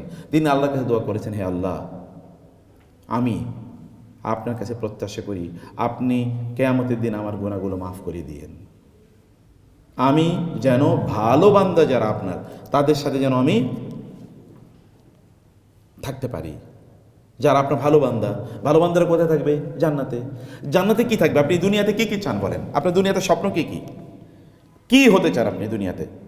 যদি একটু ছোট ভালো একটা সুন্দর সংসার থাকে, একটা ভালো স্বামী থাকে, একটা ভালো স্ত্রী থাকে, কিছু সন্তান থাকে চোখ জোড়ানো, আর যদি একটু কিছু টাকা পয়সা থাকে, একটু ছোট্ট একটা গাড়ি থাকলে হইলো, ঘুরে টুরে বেড়াইতে পারবো, তাইলে আর কিছু লাগবে না। আপনার এরকম একটা স্বপ্ন, এতটুকু আপনার স্বপ্ন। আর আল্লাহ তাআলা আপনাকে জান্নাতে যা দেবেন, সর্বনিম্ন যেটা দেবেন তা হলো এই পৃথিবীর 10 গুণ সমান একটা রাজত্ব দেবেন আল্লাহ তাআলা আপনাকে। এই পৃথিবীর 10 গুণ। আপনি তো ঢাকা শহরে ছোট্ট চিপায় যদি একটা গলির ভিতরে যদি ছোট্ট 800-900 স্কোয়ার ফিটের একটা ফ্ল্যাট থাকে তাইলেই যথেষ্ট। তো জান্নাতে তো আর এত ছোট ফ্ল্যাট দেওয়া হবে না আপনাকে, জানাতে হবে কিংডম, রাজত্ব। ওই রাজত্বের আপনার লোভ তৈরি হবে না, ভালোবাসা তৈরি হবে না রাজত্বের জন্যে। ওইখানে আপনার গাড়ি রাখবেন, ওইখানে আপনি পাখির মতো করে উড়ে বেড়াতে পারবেন, অথবা ওইখানে আপনাকে সুপারসনিক এরকম আপনাকে প্লেন দেওয়া হবে, যেখানে আপনি মজা করে ঘুরে বেড়াতে পারেন। কোথায় ঘুরে বেড়াবেন বলেন? মুহূর্তের মধ্যে পৃথিবীর এই প্রান্ত থেকে আপনি ওই প্রান্তে চলে যাওয়ার মতো আপনার ফ্যাসিলিটি আল্লাহ তাআলা আপনাকে জান্নাত দেবেন। এবং জান্নাতে আল্লাহ সুবহানাহু ওয়া তাআলা আপনার সেবা করার জন্যে এত বিশাল বহর রাখবেন। এখন যেমন বুয়ারা কাজে একদিন না আসলে আপনি তো টাইট ফিট, কাজের বুয়া না আসলে, অথবা আপনি কাজ করতে করতে ক্লান্ত, ওই দিন আপনি কাজ করলেন, পার্টি পেয়ে দেওয়ার জন্য এরকম লাখ লাখ হুর অথবা গেলমান আল্লাহ তাআলা রেখে দেবেন, যারা আপনার পার্টি পাবে। মহিলা নারীদের কথা বলছে, বোনদের কথা বলছে, আপনাদের টিপিয়ে দেওয়ার জন্য তাদেরকে আল্লাহ তাআলা রাখবেন যে এদের সেবা করে, সেবা দাসী। এইরকম একটা কিংডমের জন্য, রাজত্বের জন্যে আমাদের স্বপ্ন দেখতে হবে না, তার জন্য কষ্ট করতে হয়, সেটার জন্য কষ্ট করতে হয় কিছু। অতএব ইব্রাহিম আলাইহিস সালাম আল্লাহ তাআলার কাছে এই প্রার্থনা বা এই দোয়া করেছেন। আপনাদেরও এরকম একটা জীবন তৈরি করার জন্যে আমি আহ্বান জানাচ্ছি। একেবারে শুরুতে ভূমিকাটা আমি বড় নিয়েছি, পরের কথাগুলো আমি শর্ট করে বলবো, যেন এই কথাগুলো আপনাদের মাথার মধ্যে যেন ঢোকে। আল্লাহ সুবহানাহু ওয়া তাআলা মানুষকে রোগ দেন। রোগ কোনো মানুষের অপরাধের কারণে আসে না। রাসূল ইসলামকে রোগে আক্রান্ত হন নাই, হয়েছেন কি না? আপনার কথা বুঝেন কিনা? রাসূল সাল্লাল্লাহু আলাইহি ওয়াসাল্লাম রোগ হয় নাই? আচ্ছা, একজন নবী, তার নাম হচ্ছে আইয়ুব আলাইহিস সালাম, তিনি 18 বছর রোগে আক্রান্ত ছিলেন। জানেন তো আপনারা উনি কোন অপরাধে রোগী হয়েছেন? তাহলে কারো রোগ এটা আল্লাহ তাআলার পক্ষ থেকে পরীক্ষা, এটা কোনো অপরাধের কারণে হয় না সাধারণত। আল্লাহর পক্ষ থেকে in most of the cases it is a test from Allah. এটা আল্লাহর পক্ষ থেকে পরীক্ষা। কার জন্য পরীক্ষা জানেন? ওই ব্যক্তির জন্য যিনি রোগী। একজন নারী রাসূল ইসলামের কাছে আসলেন, আপনাদের জন্য এটা খুবই প্রযোজ্য। একজন মহিলা রাসূলের কাছে আসলেন, এসে বলেন, ইয়া রাসূল, আমার তো মৃগী রোগ, এবং মৃগী রোগ যখন উঠে তখন তো আমি বেহুশ হয়ে যাই। তখন আমি বেহুশ হয়ে যাই, এটা একটা প্রবলেম। আর হলো আমার জামা কাপড়গুলো তখন কি একটু এলোমেলো হয়ে যায়। আপনি আল্লাহ তাআলার কাছে দোয়া করেন, আল্লাহ যেন আমার রোগ দূর করে দেন। রাসূল সাল্লাল্লাহু আলাইহি ওয়াসাল্লাম বললেন, হ্যাঁ, আমি তোমার জন্য দোয়া করতে পারি, আল্লাহ তাআলা তোমার রোগ দূর করে দেবেন এবং তোমার রোগ সত্যি দূর হয়ে যাবে। কিন্তু তুমি যদি একটা কাজ করো, ধৈর্য ধারণ করো, তাইলে এই রোগের বিনিময়ে আল্লাহ তোমার সব গুনাহ মাফ করে দেবেন এবং তোমাকে জান্নাত প্রদান করবেন। অথবা আমি দোয়া করলে তোমার রোগ দূর হয়ে যাবে। তুমি কোনটা করবা? আপনি কোনটা করতেন বলেন? আপনি গুনাহ মাফেরটা করতেন। মাশাআল্লাহ, থ্যাংক ইউ। কিন্তু আমরা মুখে বললেও আচরণে তা করি না। মাথা ব্যথা করার পরে এই চিৎকার, মা গো গেলাম রে, আইলো রে, যাইলো রে, এরকম একটা ভাব, তাই না? ধৈর্য কি আমাদের খুব বেশি আছে বলে মনে হয়? দেখবেন না, ছোট ছোট ইস্যুতে আমরা কত চিৎকার চেঁচামেচি করি। তো তিনি রাসূল সাল্লাল্লাহু বলার পর রাসূল বললেন, I am giving you two options. একটা হচ্ছে যে তুমি জাস্ট ধৈর্য ধারণ করো, এই ধৈর্যের কারণে আল্লাহ তোমার গুনাহ মাফ করে দেবেন, তোমাকে জান্নাত প্রদান করবেন। আরেকটা হলো আমি তোমার জন্য দোয়া করে তোমার রোগ ভালো হয়ে যাবে। তিনি বলেন, আমি তো জান্নাতই চাই, আমি ধৈর্য ধরবো ইয়া রাসূলুল্লাহ, আমি ধৈর্য ধরবো, কিন্তু আমি তো জান্নাত চাই। আমার তো সব কষ্ট জান্নাতের জন্য। আমি যত এই জীবনটা আমরা এই জীবন যাপন করছি, আপনাদের জীবনের গোল কি, লক্ষ্য কি? আসলে আমরা জীবনে কি চাই কেউ জানি না। আমরা জানি না জীবনে কি চাই। আমাদের একটা বড় প্রবলেম, এবং ওই কারণে কি আমরা সবসময় ভুল করে থাকি। আমরা সবসময় ভুল করে থাকি। আমাদের জীবনের লক্ষ্য, উদ্দেশ্য, গোল, পারপাস কি, এই জায়গাটা আমরা ভুলে যাই। ভুলে যাওয়ার কারণে সব জায়গায় ত্রুটি। আপনি চাকরি করতে গেলেও ভুল করেন। আপনি তখন হিসাব করেন, আমার কেন এত কাজ করতে হবে, আমি কি এত কাজের বিনিময়ে টাকা পাই নাকি? এটা আমাদের মাথায় থাকে কিনা? কেন আমি এর চেয়ে বেশি করবো? আমি তো এর চেয়ে বেশি তো তার কাছ থেকে পয়সা নেই না, তাহলে আমি কেন করবো? কিন্তু আপনার লক্ষ্য কিন্তু ভুল জায়গায়, রং জায়গায়। আপনি যখন মা, তখন কিন্তু আপনি কথা বলেন না যে আমি ওকে এত বিষয় দিচ্ছি কেন, ও আমারে কি দিচ্ছে, আপনি তখন বলেন না। আপনি যখন পেটে তাকে নেন, তখন আপনি বললেন না, ওরে আমি পেটে ধারণ করতেছি কেন, ও আমারে দেবে কি, ও তো বড় হয়ে আমারে ভুলে যেতে পারে। যখন আপনি বাবা সারাদিন তার জন্য কাজ করেন, তখন আপনি বলেন না, ও আমাকে বিনিময়ে কি দেবে। লক্ষ্য এবং উদ্দেশ্য যদি আপনার ভুল থাকে, তাহলে আপনি কোনোদিনই গন্তব্যে পৌঁছতে পারবেন না, আপনি লক্ষ্যে পৌঁছতে পারবেন না। লক্ষ্য যদি ভুল হয়, তাহলে আপনার দৌড়কেও ভুল হয়ে যাবে, তখন আপনার কাজে ভুল তৈরি হবে, তখন আপনার কাজের মধ্যে স্যাটিসফ্যাকশন কোনোদিন থাকবে না। আপনি সর্বদাই কেবলমাত্র কি অশান্তিতে আপনি ভুগবেন। যদি আপনি লক্ষ্য ঠিক করতে পারেন, তাহলে কোনো প্রবলেম নাই। লক্ষ্য হলো আল্লাহ সন্তুষ্টি অর্জন করা। কি করা? আল্লাহ সন্তুষ্টি। তখন আপনি দেখবেন বাসায় আপনার হাজব্যান্ড আপনাকে একটু বকাবকি করলো, ওইটা কেন হইলো না, ওইটা কেন হইলো না, তখন আপনি বলবেন, আমি তো আমার হাজব্যান্ডের জন্য কাজটা করতেছি না, করছি কার জন্যে? আল্লাহর জন্যে। তখন দেখবেন আর মাথায়, আমি তো আল্লাহর জন্য করছি, উনি কি বলছে না বলছে তাতে আমার কিছু যায় আসে না। যেমন আপনি নামাজ যখন পড়েন, তখন কেউ যদি আপনাকে বলে, আপনি নামাজ পড়ছেন, থ্যাংক ইউ, ধরেন 10 টাকা দিলাম আপনাকে, এটাকে যদি না বলে, তাহলে কি আপনি নামাজ পড়েন না? বুঝতেছেন কি না? আপনি নামাজ পড়লে কেউ আপনাকে 1000 টাকা দেবে, এই জন্য নামাজ পড়ছেন। আপনি হিসাব করতেছেন কি কেউ আপনাকে টাকা দেবে, এই জন্য হিসাব করছেন। কি জন্য করছেন? আল্লাহ সন্তুষ্টির জন্য। তাহলে আল্লাহ সুবহানাহু ওয়া তাআলা সন্তুষ্টির জন্য করার কারণে আপনি দেখেন কোনো সেটব্যাক নাই, আপনার কোনো টেনশন নাই, আপনি কে কি বলছে না বলছে সেদিকে আপনি তাকাচ্ছেন না, কারণ আল্লাহ সন্তুষ্টির জন্য আপনি কাজটি করছেন। This is important, this is important. Allah যদি সন্তুষ্ট হন, তাহলে তিনি যার প্রতি সন্তুষ্ট, তিনি তাকে কি দেবেন এটা তো তার পরিকল্পনা, আপনার তো আর মাথা ব্যথা না। মাথা ব্যথা তখন তার, তিনি তখন চিন্তা করবেন আপনাকে কি দিলে আপনার জন্য কল্যাণকর হয়। সেই কারণে লক্ষ্য থাকা দরকার আল্লাহ সুবহানাহু ওয়া তাআলা এর সন্তুষ্টি। যদি এটা হয়, ওই যে ওই নারী দেখেন, রাসূল সাল্লাল্লাহু আলাইহি ওয়াসাল্লাম যখন তাকে বললেন যে আমি তোমার জন্য এটা করতে চাই, তুমি দোয়া করলেই হবে আর তুমি ধৈর্য ধারণ করলেই হবে, তিনি বললেন আমি জান্নাত দিতে চাই, আমি ধৈর্য ধারণ করবো ইয়া রাসূলুল্লাহ। তবে আমি যেহেতু যখন মৃগী রোগে আক্রান্ত হই, তখন আমার জামা কাপড়গুলো যেহেতু একটু খুলে যায়, আপনি কেবল আল্লাহর কাছে দোয়া করেন আমার যেন জামা কাপড়গুলো না খুলে যায়। আল্লাহর কাছে তিনি দোয়া করলেন। এরপরে তিনি মৃগী রোগে আক্রান্ত হলো, তিনি তার জামা কাপড় কোনোদিন হতো না, এই যে তার লক্ষ্য এবং উদ্দেশ্য, এই লক্ষ্য এবং উদ্দেশ্য থাকার কারণে তিনি অতটুকু কষ্ট সহ্য করেছেন। আমরাও তো কষ্ট সহ্য করি, সকাল থেকে অফিস করি 9টা 10টা অথবা 7টা 8টা বা 6টা 5টা পর্যন্ত আমরা অফিস করি। এই যে আমরা করি কি লক্ষ্য কি? মাস শেষে কয়টা টাকা পাবো, এটাই তো নাকি? মাস শেষে কয়টা টাকা যদি আপনি যদি নিশ্চিত থাকেন যে এই মাসে আপনি টাকা পাবেন না, অথবা এই মাসে কাজ করলে আপনাকে কেউ টাকা দেওয়ার নাই, তখন কি আর আপনাকে কেউ অফিসে আনতে পারবে? লক্ষ্য ইজ ভেরি ইম্পর্ট্যান্ট। লক্ষ্য ইজ মোটিভেটর, এটা আপনাকে মোটিভেট করে। এই ক্ষুদ্র লক্ষ্য যদি আমাদেরকে এরকম মোটিভেট করে, তাহলে ওই লক্ষ্য আমাদেরকে কি মোটিভেট করতে পারে? আল্লাহ যদি সন্তুষ্ট হন, তিনি আপনাকে রাজত্ব দিতে পারেন না?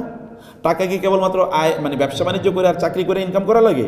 আল্লাহ তাআলা এমনও তো করতে পারেন যে আল্লাহ তাআলা আপনার ঘরের সামনে কাউকে এনে দিয়ে দেবেন। আল্লাহ আপনার ঘরের সামনে কাউকে এনে দিয়ে দেবেন। এক ব্যক্তি তিনি যাচ্ছিলেন, তিনি যাবেন হলো ওমরায়, হজে যাবেন। তিনি অনেক বড় আলেম, আল্লাহওয়ালা। তো তিনি হজে যাবেন, তার স্ত্রী এবং সন্তান থেকে 7 কন্যা সন্তান, তাদেরকে এবং তার স্ত্রী একজন, আর কোনো ছেলে নাই। তো তিনি তাদেরকে রেখে যাচ্ছিলেন। তো তার স্ত্রী বলেন, তুমি যে আপনি যে যাচ্ছেন তা আমাদের খাবার দাবার ইত্যাদি কী হবে? বলে আল্লাহ তাআলাই দেখবেন। তো তার কন্যা সন্তানরা এসে বলেন যে বাবা, তো আমাদের একা তুমি রেখে যাচ্ছ, কি হবে? এর মধ্যে ছোট মেয়েটা দাঁড়িয়ে বললো যে বাবা, কোনো টেনশন করবা না, আল্লাহ রিজিক দেয়, আল্লাহ রিজিক দেবেন আমাদেরকে। এ কথা বলার পর অন্য কেউ আর কিছু বলে নাই, স্বামী চলে গেলেন দিনের বেলা। রাতের বেলা সন্ধ্যাবেলা এসে তাদের দরজায় এসে একজন টোকা দিলেন, এই কে? এই দরজা খোলেন। বলে কে? বলে হচ্ছে আমি হচ্ছি এই সময়ের, তখনকার খলিফা ছিল, তার নাম ছিল খলিফা জাফর, তৎকালীন মুসলিম বিশ্বের খলিফা। আমি জাফরের সেনাপতি বলছি। তো এরা তো ভয় পেয়ে গেছে, সেনাপতি এসে ধরে নিয়ে যাওয়ার জন্য নাকি? তো দরজা খুলেছে, খোলার পরে বলে কি জন্য আপনি এসেছেন? বলে আমরা তো এদিক দিয়ে যাচ্ছিলাম, কিন্তু আমাদের একটু পানি দরকার ছিল। এখন আমরা তো পানি পাচ্ছি না, ভাবলাম খাবার পানি কই পাবো? আপনাদের বাসাটা দেখলাম এখানে আলো জ্বলে, ভাবলাম একটু পানি যদি থাকে আপনাদের কাছে। বলে আমাদের বাসায় শুধু পানি আছে, আর কিছু নাই। বলে আচ্ছা ঠিক আছে, আপনারা কেরা? বলে যে আমরা তো ওই যে অমুকের মানে পরিবার, একজন তৎকালীন বড় একজন আলেমের নাম বলেন যে আমরা অমুকের পরিবার। বলে হ্যাঁ, উনি তো অনেক বড় আলেম, উনি কই? বলে উনি হজ করতে গেছে। তা আপনাদের বাসায় পানি নাই, পানি ছাড়ার কিছু নাই মানে কি? বলে আসলে তো আপনারা তো জানেন, উনি তো যেহেতু এরকম আলেম দায়ী, উনি এরকম করে বলেন, আয় ইনকাম তো করতে পারেন না, আমাদের একটু কষ্ট করে চলতে হয়। বলে সর্বনাশ, আপনি থাকেন, ঠিক আছে। তিনি এখান থেকে পানি নিয়ে গেলেন, নিয়ে গিয়ে খলিফাকে জাফরকে বললেন যে এরকম অবস্থা তো ওনাদের। বলে হ্যাঁ, ওনার বাসায় এরকম অবস্থা, আচ্ছা ঠিক আছে, আমি 1000 দিরহাম দিলাম। 1000 দিরহাম মানে হচ্ছে 1000 দিনার, মানে 1000 স্বর্ণমুদ্রা। আমি 1000 স্বর্ণমুদ্রা দিলাম, তোমরা কে কে দেবা যা দাও। দেওয়ার পরে দেখলো বিশাল এক বস্তা স্বর্ণমুদ্রা উঠে গেছে ওনাদের জন্য। এবং এই স্বর্ণমুদ্রা দিয়ে তারা যদি 100 বছরও খেয়ে থাকতে চায়, তাহলে 100 বছর কোনোদিন টান পড়বে না, এরকম সম্পদ তাদেরকে দিয়ে দিয়েছেন। কি জন্য দিয়েছেন বলেন তো? দিয়েছেন কে? আল্লাহ। দেখছেন কাকে পাঠিয়ে দিয়েছেন আল্লাহ তাআলা? আল্লাহ তৎকালীন সম্রাটকে পাঠিয়ে দিয়েছেন তার বাসায়, যে তুমি যাও, ওদের অর্থনৈতিক সমস্যা আছে, তুমি যে সমাধান করে দিয়ে আসো। আল্লাহর পক্ষে কি এটা করা সম্ভব না? সম্ভব কি না? আল্লাহর পক্ষে সম্ভব। তাহলে আল্লাহ সুবহানাহু ওয়া তাআলা যদি আপনার প্রতি সন্তুষ্ট থাকেন, তাহলে you will get everything and he will take your responsibility. তিনি আপনার দায়িত্ব তিনি গ্রহণ করবেন, এটা তার দায়িত্ব। সে কারণে মনে রাখতে হবে যে আমাদেরকে যখন কোনো রোগ হয়, অসুখ হয়, অসুস্থতা যদি আমাদের হয়, এটা দেন কে? আল্লাহ সুবহানাহু ওয়া তাআলা। এবং এর মাধ্যমে যিনি অসুস্থ হচ্ছেন তাকে পরীক্ষা করেন। আবার আরেক দল লোক যারা সুস্থ, তাদেরকেও আল্লাহ তাআলা এর মাধ্যমে পরীক্ষা করেন। কিভাবে? যে আপনি ওই লোক অসুস্থ, আপনি তার প্রতি কী দায়িত্ব পালন করছেন। এবং আপনারা জানেন একটা বিখ্যাত হাদিসে কুদসি আছে। হাদিসে কুদসিতে রাসূলুল্লাহ সাল্লাল্লাহু আলাইহি ওয়াসাল্লাম বলেছেন, কোনো একজন মানে কিয়ামতের দিন আল্লাহ তাআলা বলবেন, হে বান্দা, আমি অসুস্থ ছিলাম, তোমার কাছে গেছি, তুমি তোমার চিকিৎসা করো নাই। আমি ক্ষুধার্ত ছিলাম, তোমার কাছে গিয়েছি, তুমি তোমার খাদ্য দেও নাই। আমি তৃষ্ণার্ত ছিলাম, তোমার কাছে গিয়েছি, তুমি তো আমার তৃষ্ণা নিবারণ করো নাই। তখন বান্দা বলবে, আপনিও হয়তো বলবেন, আল্লাহ আপনি অসুস্থ হয়ে আমার কাছে কবে গেছেন? আমি জানি না তো, আপনি গেলে তো আমি আপনার অনেক চিকিৎসা করতাম। তখন আল্লাহ কি অসুস্থ হন? না। তখন আল্লাহ বলবেন, আমি অসুস্থ হইনি, কিন্তু আমার বান্দা অসুস্থ অবস্থায় তোমার কাছে গিয়েছিল, তুমি তার চিকিৎসা করনি, তার মানে তুমি আমার চিকিৎসা করনি। তুমি যদি ওর চিকিৎসা করতে, তার মানে তুমি আমার চিকিৎসা করলে। কারণ আল খালকু ইয়ালুল্লাহ, এই সৃষ্টি হচ্ছে আল্লাহর পরিবার। সৃষ্টিটা কি? পুরা সৃষ্টি আল্লাহর পরিবার। আপনি যদি সৃষ্টির কোনো সেবা করেন, তাহলে কার সেবা করলেন? মূলত আল্লাহর সেবা করলেন। এই কারণে আমাদেরকে মনে রাখতে হবে যে একজন মুসলমানের উপর আরেকজন মুসলমানের 5টি অধিকার আছে, তো অথবা 6টি। এর মধ্যে ইয়াদাতুল মারিদ, অসুস্থ হলে তার কি করা? সেবা করা। সেবার তো দুটো ফরম্যাট আছে, ফিজিক্যালি সেবা করা, আর হচ্ছে কি মেডিকেল ট্রিটমেন্ট, মানে মেডিকেল পার্সপেক্টিভ থেকে সেবা করা। আপনি তার শরীরটা একটু টিপে দিলেন, মাথাটা একটু টিপে দিলেন, একটু মাথায় একটু পানি দিলেন, মানে ইত্যাদি আপনি করলেন। আর একটু হলো আপনি তার চিকিৎসার ব্যবস্থা করলেন, আপনি তাকে ওষুধ দিলেন, অথবা আপনি থেকে ওষুধ কেনার পয়সা দিলেন, মানে বিভিন্নভাবে আপনি তাকে সেবা করতে পারেন। এই সেবা একটা হচ্ছে তাকে মানে সুস্থতার জন্য তাকে মেডিসিন দেয়া, মেডিসিন প্রেসক্রাইব করা, আরেকটা হলো যেটা আপনি করছেন, আরেকটা হলো তাকে একটু ফিজিক্যালি সেবা করা। দুটোই কিন্তু সেবা, এবং এইটার মাধ্যমে আল্লাহ তাআলা আমাকে পরীক্ষা করছেন। আর এটা যখন আপনি করেন তখন কার সেবা করছেন? মূলত আপনি আল্লাহ সুবহানাহু ওয়া তাআলা। আপনি ভেবে দেখেন তো, আল্লাহ সেবা করছেন আপনি, and he is the creator. আপনি যদি তার সেবা করেন তাহলে তিনি আপনার প্রতি কী পরিমাণ সন্তুষ্ট থাকতে পারেন। এবং সন্তুষ্টির কয়েকটা উপায় আমি আপনাদেরকে বলি। রাসূলুল্লাহ সাল্লাল্লাহু আলাইহি ওয়াসাল্লাম তিনি বলেছেন, কোনো মুসলমানের যদি কোনো দিন কোনো কষ্ট হয়, আপনি যিনি অসুস্থ, উনি কিন্তু আপনার জন্য একটা ব্লেসিং আল্লাহর পক্ষ থেকে, আপনার জন্য রহমত এবং আপনার জন্য পরীক্ষা আল্লাহর পক্ষ থেকে। আল্লাহ তাআলা তার কারণে আপনাকে দিতে চান, আপনি নেয়ার যোগ্যতা অর্জন করতে হবে। নেয়ার যোগ্যতা কীভাবে অর্জন করা যায়? এখানে সার্টিফিকেট কি? এখানে সার্টিফিকেট হচ্ছে রোগীর সেবা। এখানে হচ্ছে সার্টিফিকেট বা কোয়ালিফিকেশন হল রোগীর সেবা। If you can serve this patient, যদি আপনি এই রোগীকে সেবা করতে পারেন, তাইলে আপনি এর মাধ্যমে আল্লাহর স্পেশাল রহমত পাওয়ার জন্য কোয়ালিফাইড হলেন। এটার কোয়ালিটি অর্জন করা লাগে। আপনি অন্যের সেবা করলে আল্লাহ সুবহানাহু ওয়া তাআলা তখন আপনার সেবায় তার নিজকে নিবেদিত করবেন। আল্লাহু ফি আউনিল আবদি মা কানাল আবদু ফি আউনি আখিহি। আল্লাহ তাআলা বান্দার সেবায় তার নিজকে নিবেদিত রাখেন, নিয়োজিত করেন, যখন বান্দা অন্য কোনো মানুষের সেবা করে। আপনি অন্য কারো সেবা করবেন, আল্লাহ আপনার সেবা করবে। এবং আল্লাহ আপনার সেবা করবে মানে কি? আল্লাহ তাআলা তার সৃষ্টিকুলকে লাগিয়ে দেবেন আপনার সেবা করার জন্য, অন্য মানুষকে লাগিয়ে দেবেন, অন্য প্রাণীগুলোকে লাগিয়ে দেবেন আপনার সেবা করার জন্য। তাহলে আপনি বুঝবেন না যে কোনভাবে আল্লাহ তাআলা আপনার সেবা করছেন। এবং যিনি অসুস্থ, ওনার কিন্তু অসুস্থতার কারণে আল্লাহ রোগ দূর করে দিচ্ছেন, মানে এই লোকটা নিষ্পাপ হয়ে যাচ্ছে। অতএব আপনি যদি তাকে কষ্ট দেন, তাহলে কাকে কষ্ট দিচ্ছেন? একটা নিষ্পাপ লোকের কষ্ট দিচ্ছেন। আবার এই লোক যখন অসুস্থ অবস্থায় থাকে, এই অসুস্থ ব্যক্তির দোয়া আল্লাহ তাআলা কবুল করে নেন। বুঝতেছেন আমার কথা? অসুস্থের দোয়া কি করেন? আল্লাহ তাআলা কবুল করে নেন। এই জন্য আমরা কি অসুস্থের জন্য দোয়া করার দরকার নাই? অসুস্থরে বলা লাগবে যে তুমি আমার জন্য একটু দোয়া করো। আমি বুঝাইতে পারছি? কোনো লোক অসুস্থ কেউ যদি আপনার কাছে আসে, তাহলে আপনি বলবেন যে আপনি তো ভাই অসুস্থ বা বোন আপনি অসুস্থ, আপনি একটু আল্লাহর কাছে আমার জন্য দোয়া করেন, আল্লাহ যেন আমার এই সমস্যার সমাধান করে দেয়, আল্লাহ যেন আমাকে দিনদার ভালো মানুষ বানায়, আল্লাহ যেন আমার পরিবারটাকে ভালো রাখে। ওদের কাছে দোয়া চাইবেন, কারণ ওই সময় তারা দুর্বল অবস্থায় থাকে। তারা যদি আল্লাহর কাছে দোয়া করে, তাহলে আল্লাহ তাআলা তাদের দোয়া কবুল করে নেন। এটা দোয়া কবুলের সময়। অতএব তাদের জন্য এরকম দোয়া করা। রাসূলুল্লাহ সাল্লাল্লাহু আলাইহি ওয়াসাল্লাম বলেছেন, যার অসুস্থতা যত বেশি, তার রোগ আল্লাহ তত বেশি কমিয়ে দেন। এমনকি কোনো মুসলমানের শরীরে যদি একটা কাঁটা বিধে, ওই কাঁটা বিধার কারণে আল্লাহ তাআলা তার গুনাহ মাফ করে দেন। কাঁটা বিঁধলে আপনি কখনো একটু উষ্টা খেয়ে পড়েছেন, একটু পায়ে বাসা ধরে হাঁটতেছেন, খাটের সাথে একটু ব্যথা পেলেন, কোনো কিছু কাটতেছেন, একটু হাতটা গ্যাস করে একটু কেটে গেল এর কারণে, অথবা রান্না করছিলেন একটু হাতটা কি পড়ে গেল, গাড়িতে বাসে উঠতেছেন হঠাৎ করে একটু ধাক্কা খেয়েছেন, একটু ব্যথা পেয়েছেন, রিক্সা একটু চাপা খেয়েছেন, ফর এভরিথিং আপনি কষ্ট পেয়েছেন, সাথে সাথে আল্লাহ বলবে আমার বান্দা যেহেতু কষ্ট পাইছে, ওরে আমি খুবই ভালোবাসি, ওর গুনাহ মাফ করে দিলাম, যাও, ওকে জান্নাতে নেওয়ার মতো আমি অবস্থা উপযুক্ত তৈরি করে দিলাম। এটি আল্লাহ সুবহানাহু ওয়া তাআলার পক্ষ থেকে আমাদের জন্য পরীক্ষা। সে কারণে আমরা যখন কোনো একজন রোগী যখন আমাদের কাছে আসে, তখন আমাদের কাজ কি? আমাদের দায় কি? আমাদের দায় হচ্ছে তাদেরকে সেবা উপহার দেয়া, অন্তর থেকে, মন থেকে এই সকল ব্যক্তিদের জন্য সেবা উপহার দেয়া, তাদেরকে সেবা করা। রাসূলুল্লাহ সাল্লাল্লাহু আলাইহি ওয়াসাল্লাম বলেছেন, এগুলো আপনার জন্য খুবই গুরুত্বপূর্ণ। রাসূলুল্লাহ সাল্লাল্লাহু আলাইহি ওয়াসাল্লাম বলেছেন, কোনো একজন মুসলিম যদি অন্য কোনো মুসলিম রোগীর সেবা করে, তাইলে ওই ব্যক্তি জান্নাতের বাগানে হাঁটতে থাকলো। জান্নাতের বাগানে কি? হাঁটতে থাকবে। জান্নাতের বাগানে আপনি থাকছেন এবং জান্নাতের বাগানে আপনি ফল খাচ্ছেন, ফুল থেকে আপনি ঘ্রাণ নিচ্ছেন, এরকম একটা অবস্থায় আপনি থাকছেন। তার মানে as if you are living in জান্নাত, মানে আপনি জান্নাতে যাওয়ার একটা রাস্তা তৈরি হয়ে গেল।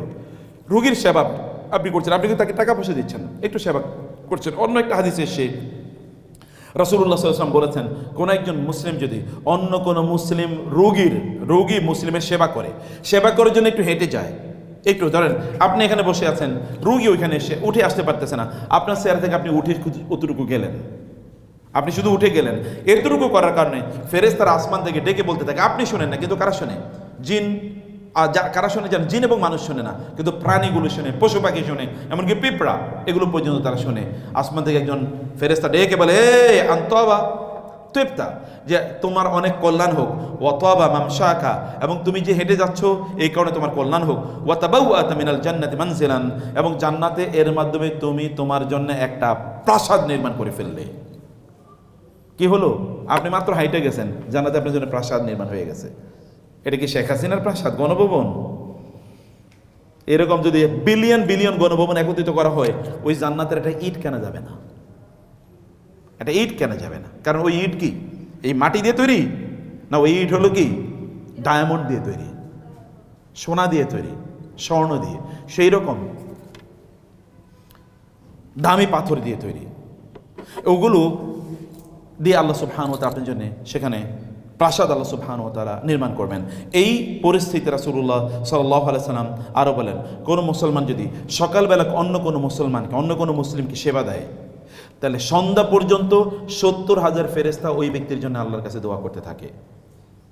সুবহানাল্লাহ। বাসায় গিয়ে বলেন সুবহানাল্লাহ, মনে মনে কমপক্ষে বলেন না কেন? আপনাদের অভ্যাস তৈরি করতে হবে এগুলো বলতে। শুধু গান বাদ্য শুনলেই চলবে না, সিনেমা দেখলেই চলবে না, বুঝতে পেরেছেন? এগুলো করে করে আমাদের অন্তর কঠিন হয়ে গেছে। ইন্ডিয়ান সিরিয়াল দেখলে, ইন্ডিয়ান সিরিয়াল কারা কারা দেখেন না? সুবহানাল্লাহ, সবাই ফেরেশতা, ভালো, মাশাআল্লাহ। এগুলো দেখা মানে হচ্ছে গোটা জীবনটাকে জাহান্নাম বানিয়ে ফেলা, কারণ ওগুলো জাহান্নাম বানানোর জন্য এসছে। ওগুলো শয়তানের প্রোডাক্ট, ওগুলো শয়তানের প্রোডাক্ট। অতএব আল্লাহ সুবহানাহু ওয়া তাআলা যেটি আপনাকে বলেছেন, আপনি সন্ধ্যাবেলা যদি কোনো, ধরেন বিকালবেলা একজন রোগী এসছে, ভালো করে শোনেন, বিকালবেলা কোনো একজন পেশেন্ট আসলো, আপনি ওকে একটু সময় দিয়ে তার সেবাটা করে দিলেন। পরের দিন সকাল পর্যন্ত 70,000 ফেরেশতা আল্লাহর কাছে দোয়া করতে থাকবে, আল্লাহ একে তুমি ভালো রাখো, এর সকল বিপদ দূর করে দিও, একে তুমি নিরাপত্তা দান করো, এর অভাব দূর করে দিও, এর পরিবার পরিজনের মধ্যে শান্তি তৈরি করে দিও। 70,000 ফেরেশতা দোয়া করে। আচ্ছা, এক ফেরেশতা দোয়া করলেই তো দোয়া কবুল হয়ে যায়, 70,000 দোয়া করা লাগে নাকি? 70,000 দোয়া করা, what does it mean? It means that you will be in safe custody, মানে আপনি ভালো থাকবেন, নিশ্চিতভাবে কাজটা করেন। কিন্তু করতে হবে কার জন্য? মনে আছে আমি কি বলছিলাম? কার জন্য করতে হবে? এতটুকু নিশ্চিত করতে হবে। আপনি যদি চিন্তা করেন যে রুগী আরেকটা দেখলে তো আরো 10 টাকা পাবো, তাইলে শেষ, তাহলে আপনি দুনিয়ায় পেয়ে গেলেন, তাইলে আর ফেরেশতা আপনার জন্য দোয়া করবে না। তাইলে টাকা নিয়ে যাবেন ওই ব্যক্তির মতো। তিনি কি করেছেন? ডাক্তার তিনি রোগী পাইছে একটা, পাওয়ার পরে তাকে কি কতগুলো টেস্ট দিয়েছে এবং কিছু তার কাছ থেকে পয়সা নিয়ে এসে 5,000 টাকা নিয়েছে। 5,000 টাকা নিয়ে তিনি কোথায় যাচ্ছেন? মানে এগুলো তো পয়সা করে তিনি, মানে ভুয়া 5,000 টাকা তিনি তার কাছ থেকে নিয়ে গেছেন। নিয়ে যখন তিনি যাচ্ছিলেন, যাওয়ার সময় ছিনতাইকারী তার কাছ থেকে টাকা নিয়ে গেছে। ছিনতাইকারী নিয়ে যাওয়ার পর ওই ছিনতাইকারী ধরে ফেলছে কে? ছিনতাইকারী তার কাছ থেকে টাকা নিয়ে গেছে, ছিনতাইকারীর আবার ধরছে পুলিশ আবার ধরে তার কাছ থেকে টাকা নিয়ে গেছে। পুলিশ এবার গেছে বাজারে, অনেক দিন হয়েছে ছেলে ইলিশ মাছের কথা বলছে, ইলিশ মাছ কিনতে পারে নাই, বাজারে গেছে ইলিশ মাছ কেনার জন্য। ইলিশ মাছওয়ালা দেখলো তার কিছু পচা ইলিশ মাছ ছিল, বেচতে পারতেছে না। পুলিশের দেখে তার কাছে ওই 5,000 টাকায় অনেকগুলো ইলিশ মাছ বিক্রি করে ফেলছে। এই ইলিশ মাছ বেচার পর পুলিশ এই ইলিশ মাছ নিয়ে বাসায় গেছে। ওই যে ছেলে ইলিশ মাছ খাবে, এখন তার ওয়াইফ ছেলেরে ইলিশ মাছের দো পেঁয়াজও রান্না করে দেয়, আবার একটু ফ্রাই করে দেয়, একটু কি এটাকে আপনার ভর্তা বানিয়ে দেয়, এরকম অনেক কিছু। ছেলে ইলিশ মাছ খাওয়ার পর তার পেট হয়ে গেছে খারাপ। এখন তারা নিয়ে গেছে কার কাছে? ওই যে ডাক্তার যে 5,000 টাকা আগে নিচ্ছিল, ওই ডাক্তার কাছে নিচ্ছে। কারো কাছে আছে হারাম টাকা? আছে কারো কাছে? ডাক্তারের কাছেও নাই, ওই ছিনতাইকারীর কাছেও নাই, পুলিশের কাছেও নাই, মাছ বিক্রেতার কাছেও নাই, কারো কাছে নাই। কারণ ওই মাছ বিক্রেতা যে আপনার এই 2 নম্বর মাছ বেচার কারণে পুলিশ আবার তারা ধরে নিয়ে কি করছে? হাজতে নিয়ে গেছে। তাহলে কেউ কিন্তু ভালো নাই, দেখছেন? সবাই হারামের মধ্যে ইনভলভ হয়ে গেলে শেষ। কারণ ফেরেশতা তখন আপনার জন্য দোয়া করবে না। আপনি ফেরেশতাকে আপনার পক্ষে রাখেন, যেন তারা আপনার পক্ষে দোয়া করে। তাইলে পৃথিবীর কেউ আপনাকে ক্ষতি করতে পারবে না, কেউ আপনার কোনো ক্ষতি সাধন করতে পারবে না। আপনি যখন মানুষের কোনো একজন রোগী আসে, রোগীর জন্য দোয়া করা লাগে, জানেন তো আপনারা? রোগীর জন্য কি করে লাগে? দোয়া করা লাগে, কল্যাণ কামনা করে। রোগীরা আপনি তো শেষ, প্রায় তো অর্ধেক মরেই গেছেন, এ কথা যদি বলেন তাহলে রোগী কি বেঁচে থাকবে না মরে যাবে? রোগীকে সাহস দেওয়া লাগে, আরে কিছুই তো না, আপনি তো ভালো মানুষ, কি হয়েছে, সমস্যা কি? রাসূল সাল্লাল্লাহু তাই বলতেন, লা বাসা তাহুরুন ইনশাআল্লাহ। দোয়া মুখস্থ করতে হবে কিছু। হিসনুল মুসলিম বইটা নেবেন, রোগীদের জন্য কি দোয়া করা লাগে এটা মুখস্থ করবেন। বুঝতে পেরেছেন? স্বাস্থ্যকর্মীদের সবাইকে বলছি, রোগীদের জন্য কি দোয়া করা লাগে এটা মুখস্থ করবেন। আমি কয়টা দোয়া বলে দিই, এর মধ্যে একটা হলো, যেমন রোগীকে দেখলেই বলবেন লা বা'সা তাহুর ইনশাআল্লাহ। কি বলবেন? লা বা'সা তাহুর ইনশাআল্লাহ। লা বা'সা মানে নো প্রবলেম, তাহুর তুমি ভালো হয়ে যাবে ইনশাআল্লাহ, আল্লাহ চাইলে দ্রুত তুমি ভালো হয়ে যাবে। আরে ভাই কিচ্ছু চিন্তা করে না তো, আরে দ্রুত আপনি ভালো হয়ে যাবেন। এটা তাকে সাইকোলজিক্যালি মোটিভেট করে, সাইকোলজিক্যালি মোটিভেট করে। এবং তার জন্য দোয়া করা, রব্বান নাস আযহিবিল বা'স ইশফি আনতা শাফি লা শিফা ইল্লা শিফাউক শিফাউল লা ইউগাদিরু সাকাম। রব্বান নাস, হে মানুষের রব, আযহিবিল বা'সের কষ্টটা দূর করে দেন, অসুস্থতা দূর করে দেন। ইশফি, আপনি তাকে সুস্থতা দান করুন। আনতা শাফি, আপনি ছাড়া সুস্থতা করার মতো কেউ নাই, এবং আপনি সুস্থতা দানকারী। শিফাউল লা ইউগাদিরু সাকামা, আপনি যদি কাউকে সুস্থ করেন তাইলে ওই ব্যক্তির কোনো অসুস্থতা থাকে না। এইরকম বলে তার জন্য দোয়া করতে হয়। এবং তার জন্যে দোয়া করতে হয় এভাবে যে আসআলুল্লাহাল আযীম রব্বাল আরশিল কারীম আন ইয়াশফিয়াকা, আমি মহান আরশের অধিপতি আল্লাহর কাছে তোমার জন্য দোয়া করি, আল্লাহ যেন তোমাকে সুস্থ করে দেন। এরকম দোয়া করা লাগে। তাহলে দেখবেন আপনার এই ঔষধটা, এটা এমন এক্সট্রা অর্ডিনারি মিরাকুলাসলি কাজ করবে। অন্য ঔষধ দেয়, তার ওষুধে যত কাজ হয় আপনার ওষুধের চেয়ে অনেক বেশি কাজ হয়। আপনার সম্মান, মর্যাদা, রেপুটেশন অনেক অনেক বেড়ে যাবে। তখন আপনার এই সেবাটা এটাও কি একটা ইন্ডিপেন্ডেন্ট এবাদত হবে। বুঝতে পেরেছেন আপনারা? এবাদত মানে কি? এবাদতকারী কি কেবল নামাজ পড়া? আপনি নামাজ পড়লেন কিন্তু 2 নম্বর জিনিস করলেন। একটা রোগী আসলো, তার সাথে খারাপ আচরণ করলেন, রোগীর দোয়া কিন্তু কবুল হয়ে যায়। বলছি না, রোগী বের হয়ে একটা দীর্ঘ নিঃশ্বাস ফেললো, আল্লাহ এর উপর এই করুক, কারণ ও আমার সাথে খারাপ আচরণ করছে, আমাকে চিকিৎসাটা ঠিক মতো দেয়নি। তখন আপনি যত কিছুই করেন না কেন, ওই যে ডাক্তার যেরকম বাসায় টাকা নিয়ে যাওয়ার পর ছিনতাইকারীর হাতে পড়ছে, ওই রকম ঘটনাটা ওই রকম ঘটবে। আপনি দেখবেন এমন বহুত কিছু আপনার জীবনে ঘটে যাচ্ছে, কোনো শান্তি পাইতেছেন না। বাসায় গিয়ে দেখবেন স্বামী এক উল্টাপাল্টা কথা বলতেছে, স্ত্রী উল্টাপাল্টা কথা বলতেছে, পোলাপাইন অন্য জায়গায় বেড়াচ্ছে, বাবা ঠিক মতো কথা বলে না, মা ঠিক মতো কথা বলে, দেখবেন সব মারামারি লেগে যাচ্ছে। তাহলে আপনার এই জীবন দিয়ে আলাপ, এটা জাহান্নামী জীবন। আপনি যদি একটা জান্নাতি জীবন চান, দেন সার্ভ দ্য পিপল, মানুষের জন্য সার্ভ করুন, যেন লোকেরা আপনার জন্য দোয়া করে, আল্লাহ এই মানুষটারে তুমি ভালো রাখো। আচ্ছা, আপনার সেবা পাওয়ার পর, আপনার উত্তম আচরণ পাওয়ার পর কোন একজন রোগীর চোখ থেকে 1 ফোঁটা পানি পড়ে গেল, এত ভালো একটা মানুষ, আপনার আর কি লাগে বলেন তো? What do you need more? আপনার আর কি লাগে? চোখের পানি ফেলে একজন মানুষ আপনার জন্য দোয়া করছে, আপনি কত টাকা ব্যয় করে চোখের পানি ফেলবেন আপনার পক্ষে দোয়া করার জন্য একজন লোকের? আপনি কতজনে করবেন? এরকম কিছু অনুভূতি তৈরি করার আপনার একটা বেস্ট সার্ভিসে আছেন। এর চেয়ে উত্তম, আমি বললাম এমন কোনো কাজ নেই যেখানে 70,000 ফেরেশতা আপনার জন্য দোয়া করবে। এটা এরকম একটা কাজ, 70,000 angels will descend on earth in order to pray to Allah subhanahu wa ta'ala for your welfare, আপনার কল্যাণের জন্য আল্লাহর কাছে দোয়া করার জন্য এরকম ফেরেশতারা আসবেন। সময় আমি জানি, সময় আমি একটু বেশি নিয়ে নিয়েছি, আপনার এর মধ্যে নাস্তা রাস্তা দিয়ে দেবেন নাকি? হ্যাঁ, ওকে। তারপরে সেশনে এসে জুবাইর এসে, ওকে ফাইন, ঠিক আছে। আমরা তাহলে আপনার আমি শেষ করে দিচ্ছি, আর 4-5 মিনিটের মধ্যে আমি শেষ করে দিই। আমি যে কথাগুলোকে আপনার জন্য বলতে এসেছি বোনেরা, মানে আদা মারিয়াদান লাম ইয়াজাল ইয়াখুদু ফির রাহমাতি হাত্তা ইয়াজলিসা। দেখেন, রাসূল সাল্লাল্লাহু আলাইহি ওয়াসাল্লাম বলেছেন, কেউ যদি কোনো রোগীর চিকিৎসা করে, সেবা করে, তাইলে ওই ব্যক্তি দাঁড়িয়ে থাকা অবস্থায় যদি চিকিৎসা করে, যতক্ষণ পর্যন্ত না বসবে, বসার আগ পর্যন্ত আল্লাহ তাআলা তার রহমত দিয়ে এই লোকটাকে ঘিরে রাখেন। আল্লাহ রহমত চারিদিক থেকে তাকে ঘিরে রাখে। যদি বসা অবস্থায় তার চিকিৎসা করে, সে যতক্ষণ পর্যন্ত না দাঁড়াবে ততক্ষণ পর্যন্ত চারিদিক থেকে আল্লাহর রহমত তাকে ঘিরে রাখতেছে। কার রহমত? আল্লাহর রহমত। শেখ হাসিনার মতো যদি সিকিউরিটি গার্ডও চারিদিক দিয়ে তাকে ঘিরে রাখে, তারপরও দেশ ছাড়িয়ে পালানো লাগে না? পালাইছে কিনা? পালাইতে হয়। কিন্তু আল্লাহর সিকিউরিটি গার্ড যে চারিদিকে ঘিরে রাখে, পৃথিবীর কোনো শক্তি আছে কেউ কিছু করতে পারবে আপনাকে? নো ওয়ে, কেউ কিচ্ছু করতে পারবে না।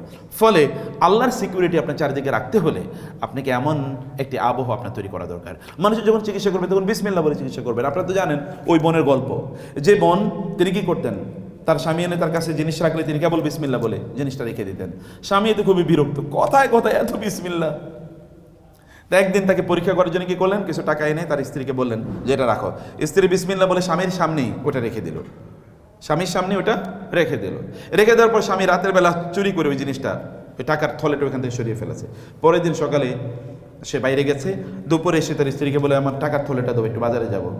তো স্ত্রী ওইখানে বিসমিল্লাহ বলে আবার হাত দিয়া থলে ওইটাই পাইছে, ওইটা তার স্বামীরে দিয়ে দিয়েছে। এখন স্বামী বলে, এই কি? বলে কি তুমি এরকম করতেছো মনে? বলে কি ঘটনা কি? বলে কি আমার বলো, কি তুমি কি বলতেছো? বলে তুমি এটা কই পাইছো? বলে হ্যাঁ এটা তো তোমারে বলবো ভাবছি। বলে কি? বলে তুমি যে বাজার থেকে মাছ আনছিলা সকালবেলা, ওই মাছ আমি কাইটা দেখি যে মাছের ভিতরে থলে, এটা মাছের পেটের ভিতরে। তা আমি চিন্তা করলাম কি আমার স্বামী থলে দিয়েছে আমার এটা রাখার জন্য, কিন্তু এই থলে এইটা এখানে গেল কোত্থেকে? তখন আমি এটা নিয়ে আবার ওইখানে বিসমিল্লাহ বলে রেখে দিছি। আর তোমারে ভাবছি তোমারে জিজ্ঞেস করবো ঘটনাটা কি। আমি ভাবছি কি হয়েছে, নিশ্চয়ই তুমি আমার হয়তো বলবা কাহিনী। বলে আরে ঘটনা তো তাই, আমি এটা তোমার এই বিসমিল্লায় বিরক্ত হইয়া আমি এটা নিয়ে ফালাইয়া দিছিলাম পুকুরে। ওই যেই মাছ খাইছে এটা পকেটে, মানে মাছ মনে করছিল মাংসের টুকরো, এটা মাছ নিয়ে নিছে, মাছ যেটা খেয়েছে এটাই তো তুমি পেয়ে গেছো।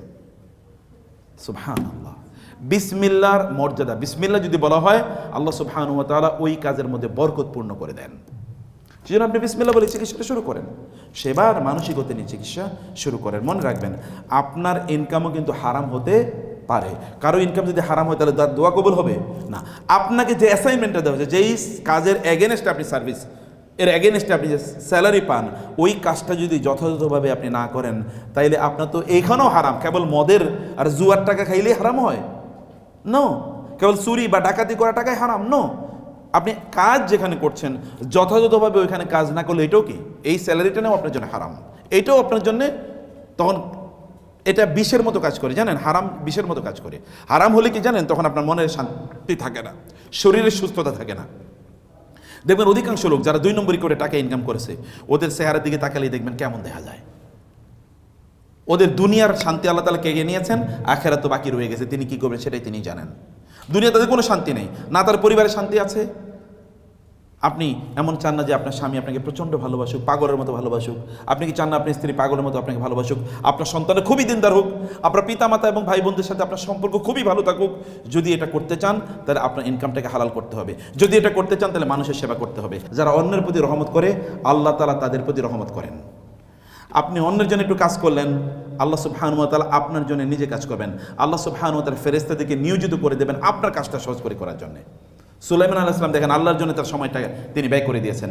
আল্লাহ তাআলা এবার জিনদেরকে বললেন, জিন তোমাদের এখন কাজ হচ্ছে সুলাইমানের জন্য প্রাসাদ নির্মাণ করা এবং চাষাবাদ করা এবং ডুবুরি হিসাবে কাজ করে সমুদ্রের মণিমুক্তা তুলে নিয়ে আসা।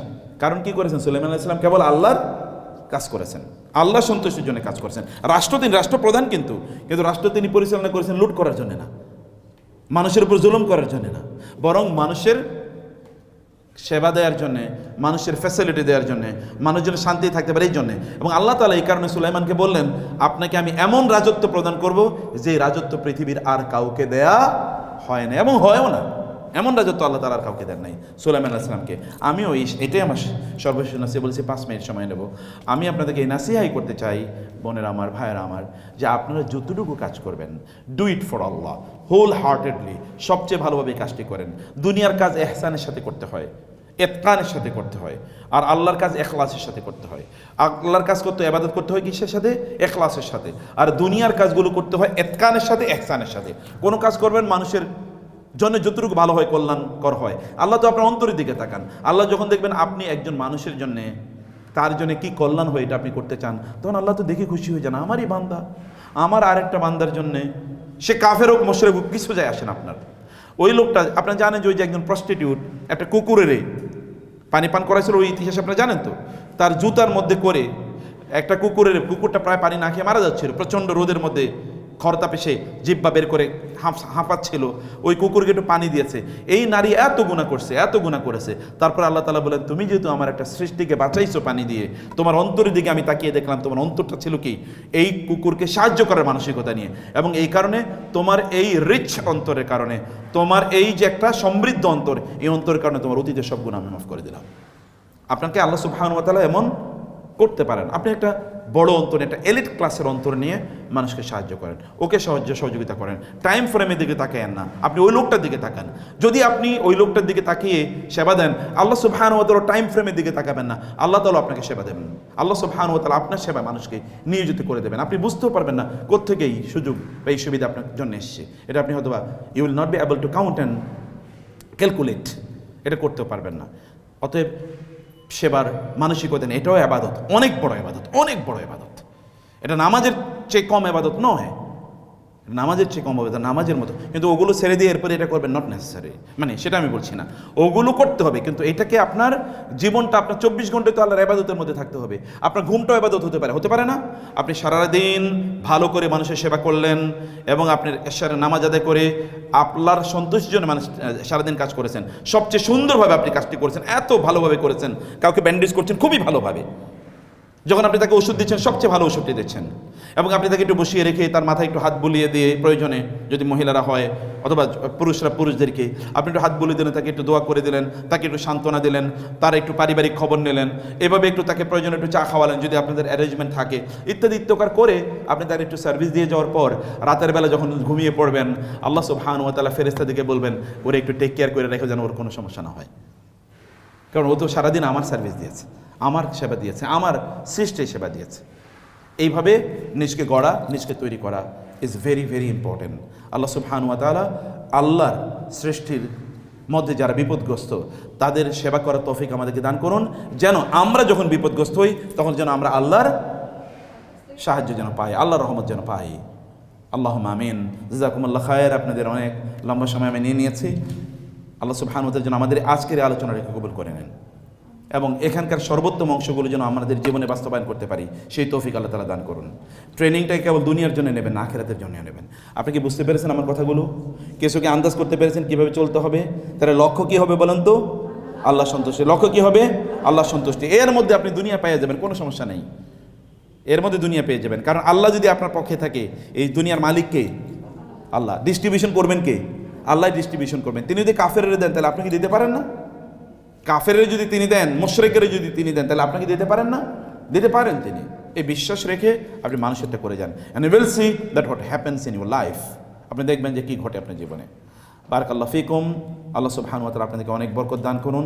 আল্লাহর উত্তম বান্দা হয়ে যেন আমরা সবাই জীবন যাপন করতে পারি, আল্লাহ তাআলা সেই তৌফিক দান করুন।